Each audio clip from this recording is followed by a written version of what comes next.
Bienvenue sur cette nouvelle vidéo. Aujourd'hui, on va faire on va continuer sur le test DOM.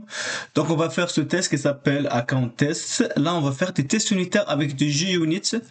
Donc, comme vous voyez bien dans les tags, donc on a du Java avec des test case design et de unit testing. Donc, on va faire des tests unitaires avec JUnit.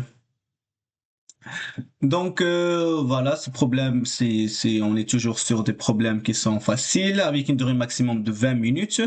Et même si c'est facile, on voit bien que 70%, ils n'ont pas réussi à le résoudre. Donc on va aller directement attaquer notre problème. Donc, using JUnit, donc on va faire assert class aussi, on va faire test for account class that cover the following cases. On va faire tous ces cas-là. The deposit and withdraw methods will not accept negative number. The deposit, c'est-à-dire si on dépose un montant ou si on retire un montant, toujours le montant doit être positif. On va pas retirer moins 20 euros, donc ça passe. C'est pas logique. Account cannot overstep its overdraft limit. Overdraft limit, c'est bien le découvert. Et bien sûr que le montant ne doit pas dépasser le découvert. On peut avoir moins 100 si on a en découvert, mais on peut pas avoir moins de 100 parce on n'est pas autorisé de dépasser la limite de découvert.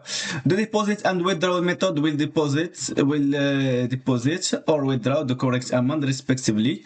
Donc ici, si on retire de l'argent, notre compte bancaire on va avoir moins de l'argent qu'on a retiré. Et si on dépose de l'argent dans notre compte bancaire, on doit avoir plus d'argent. C'est tout à fait logique. The withdraw and deposit method returns the correct results. Donc ici, on va voir que ils ont dit que le deposit and withdraw, donc si on dépose ou si on retire de l'argent, ça doit avoir un correct amount.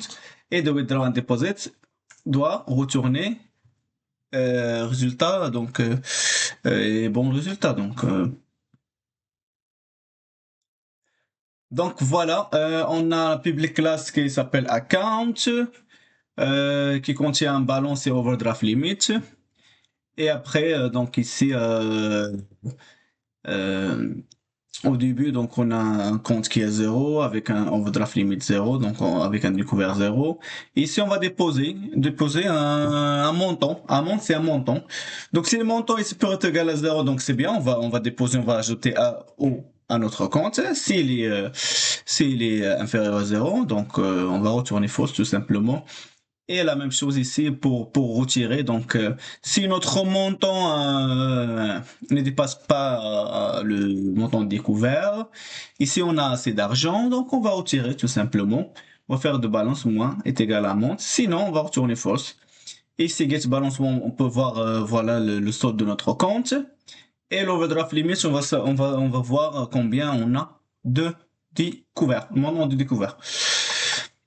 Donc ici, comme vous voyez là, on a double epsilon. Ici, on a déjà un test qu'ils ont défini. On voit bien ici qu'on a un compte cannot have negative overdraft limit. Donc on voit bien qu'on peut pas avoir un montant de découvert qui est négatif. Et voilà, cette méthode, ça marche bien. Donc là, on va ajouter pour chaque cas notre test. Donc, on va aller directement faire une classe ici que je vais appeler testd. Bon, juste un nom qu'on va changer de suite.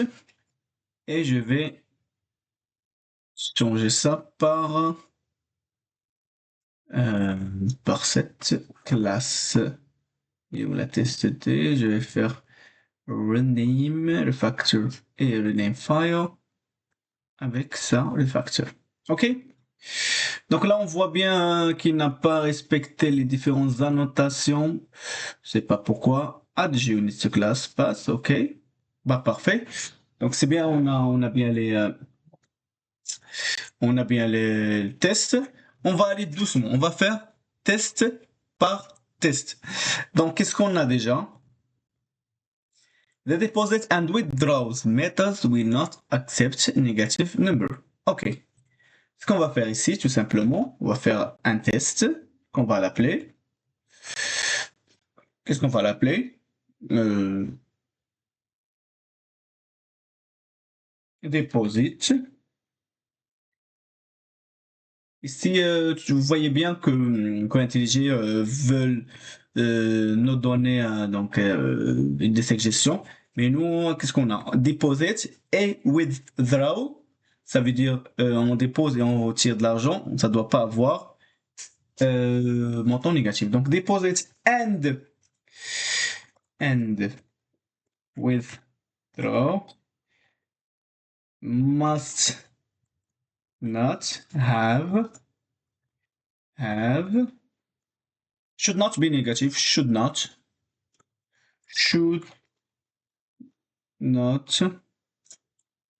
be négative. Bon, négatif, ok, comme ça, on peut le faire. Qu'est-ce qu'on va voir là? Donc on va faire bon, on va voir un account. Donc on aura déjà un account qui va être un new account. Non. À combien de montants qu'on peut faire sur un account là? Bon, 100 euros par exemple.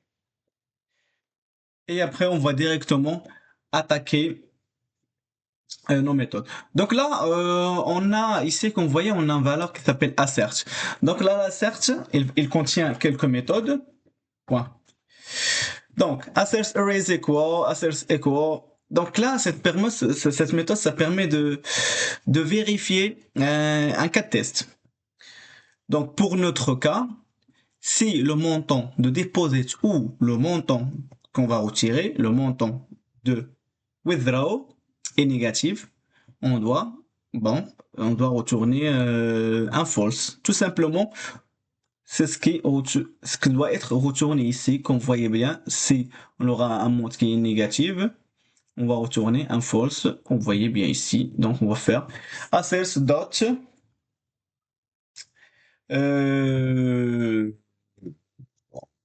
je pense qu'il y a assert equal, il y a assert not, assert false. Je pense.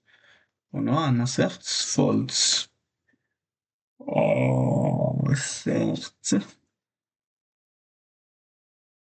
Ouais, assert false.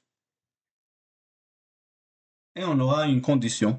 Donc, ça doit pas le account. Qu'est-ce qu'il a l'account ici? Point deposit ou bien point withdraw ne doit pas être négatif. Point deposit allez, on va donner un montant négatif. On va retirer moins 20 euros par exemple. Ne doit pas être bien. Donc si on fait ça, cette méthode doit obligatoirement retourner false pour que notre test passe. Donc on va pas déposer un montant qui est négatif et on va pas en même temps retirer un montant qui est négatif. Ok. Voilà, as simple as this. Ici, vous voyez bien sur le cas test qu'ils ont donné, il y a un assert SQL. Donc là, on doit voir assert SQL, ça veut dire on doit voir qui peut être égal à ça. Et ici, on peut faire assert false par exemple, ou on peut bien sûr faire un assert equals,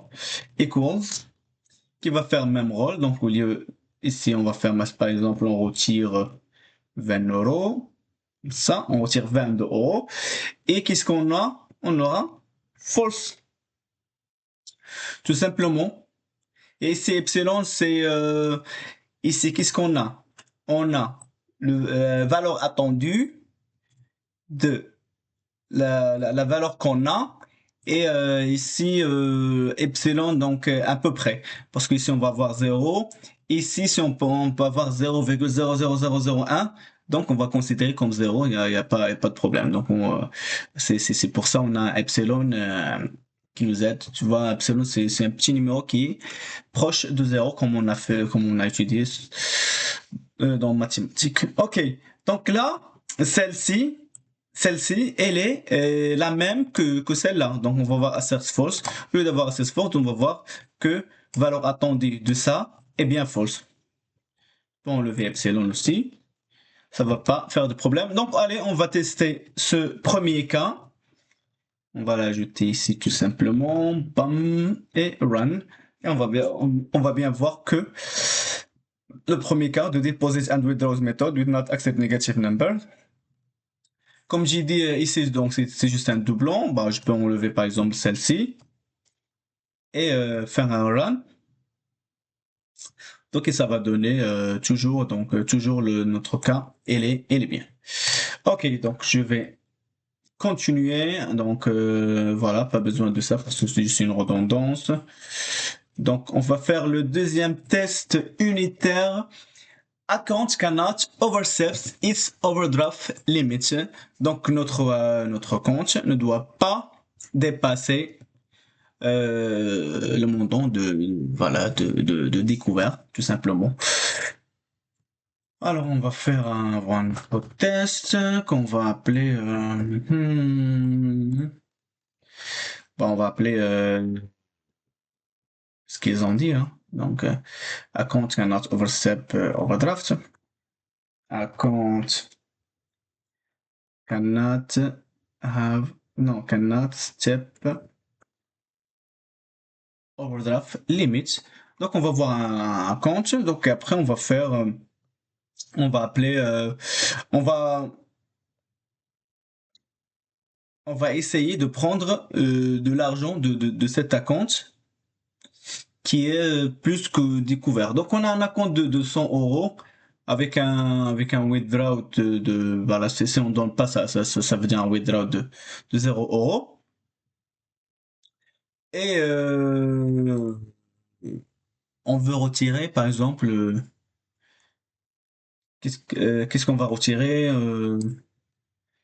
ça, ouais, retirer c'est withdraw, donc on va pas déposer, on va retirer. On veut retirer combien? On retire 100 euros. Ici, on a un insert false. Ça veut dire que si on a dans un compte 100 euros, si on veut retirer 100 euros, on doit avoir false. Non, c'est pas bien parce que on a déjà retiré 100 euros. Et après, donc là, je vais faire, par exemple, je vais faire 101. OK? Donc, si j'ai un compte de 100 euros avec une limite de découvert qu'on va faire, bon, on va faire une limite de découvert de 50 euros. OK? Si on retire 100 euros, si on retire 100 euros, ça passe bien. Mais pas, si on retire 151 euros, celle-ci, ça va pas très bien passer. Parce qu'on a voilà, un découvert de 50 euros. On va pas le dépasser quand même. Donc, on va tester ça. Constructeur de classe cannot be applied to test. Donc ici le constructeur, il est où le constructeur? Ouais, constructeur, il n'y a que double amount. Donc là, je vais enlever cette 50 et on va retourner à notre cap. On va retourner juste 101 euros avec un montant découvert de 100 euros. De 0 euros, je veux dire. Ok, donc là, notre deuxième test a bien passé. Faire le troisième test, c'est que le deposit and withdraw with us will deposit or withdraw the correct amount respectively, and the withdraw and deposit method return the correct result. Donc celle-ci, c'est deux tests qui sont ici un peu différents, mais différents voilà au niveau de contexte. Mais bon, on va le faire directement ici. Donc moi j'ai un solde de 100 euros. Si je dépose 50 euros, donc je vais avoir 150 euros et la méthode doit retourner true parce que l'opération est réussie. C'est la même chose, si je retire voilà 50 euros, je dois avoir 50 euros et la méthode doit retourner true, tout simplement. Et donc là, on va tester que la méthode fonctionne sur celle-là, de retour de correct result et le retour de correct amount. Donc la méthode qui permet de déposer et la méthode qui permet de retirer fonctionne, plus si on dépose, on doit retourner un bon amount. Et si on retire, on doit retourner un bon amount. Ok, ok. Donc je vais faire ça sur ici. Donc là, on va faire déjà, on va déposer, je vais faire des deposits. Donc voilà, deposit amount to account. Bon, on peut faire comme ça, quoi. Donc là, on peut nommer ce qu'on veut, juste il faut nommer quelque chose qui est correct, par exemple. Il faut juste nommer quelque chose qui a un peu de sens. Donc là, on va faire, bon, qu'on aura un acompte de 100 euros. Qu'est-ce qu'on va faire? On va, la méthode de disposer doit retourner, comme on a dit, un trou, parce que ça doit marcher. Donc là, au lieu de assert false, on doit faire assert true. Qu'est-ce qu'on va faire? Account.deposit. Deposit. Là, on va déposer, comme on a dit, 50 euros. OK? Donc là, on a bien vérifié que la méthode fonctionne. Donc on doit faire le deuxième test. C'est quoi? C'est que ça doit retourner le bon amount. Donc on va faire ici asserts equals 100. On a déposé 50 euros. Combien on a? 150 euros. Donc 150 euros, on doit faire get amount, bien sûr, pour avoir amount. Je pense que c'est comme ça créé là. Euh, te, te, te. Non, c'est pas get amount, c'est get balance. Get balance. C'est get balance pour avoir, voilà, on a déposé 50 euros sur notre compte, on doit avoir 150 euros. Comme ça. Un epsilon près. OK? On va aller sur l'autre méthode. Bien sûr, on va faire les deux d'un seul coup. On va faire deposit amount et l'autre, on va faire withdraw amount. Withdraw amount to account correct. Donc, au lieu de déposer 50 euros, qu'est-ce qu'on va faire? Qu'est-ce qu'on va faire?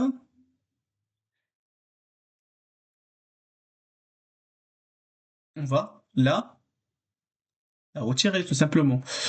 Donc, account.withdraw.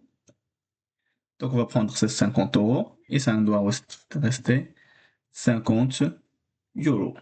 Et on va faire comme ça et on va aller tester. Tac, tac, bon, test.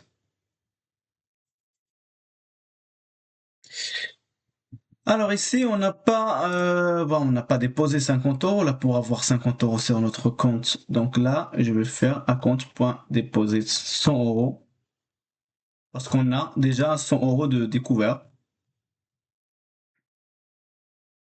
Donc on va déposer déjà 100 euros et après on aura 50 euros si on fait le moins tout simplement. Et on va aller ici couper ces deux méthodes et la coller ici. On va faire un petit run. Donc je vais juste avoir un bon code ici et on va faire un run et on va bien voir que donc on a 75% nice. The withdraw and deposit method return the correct answer. Donc on n'a pas la bonne résultat. Pourquoi?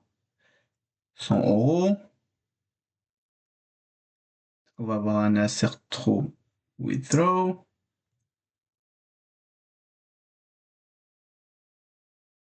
Ici, on retire 50 euros. Donc, on va aller sur account.withdraw pour voir si la balance est supérieure à la montre, oui. Et voilà, la montre est supérieure à 0. This balance moins égale à montre. Donc là, on va voir 100 euros moins de 50. Et ça doit donner 50, tout simplement. Mais là, je vous avoue, là, je vois pas vraiment trop. Là, on a un amont de 50. On dépose 50.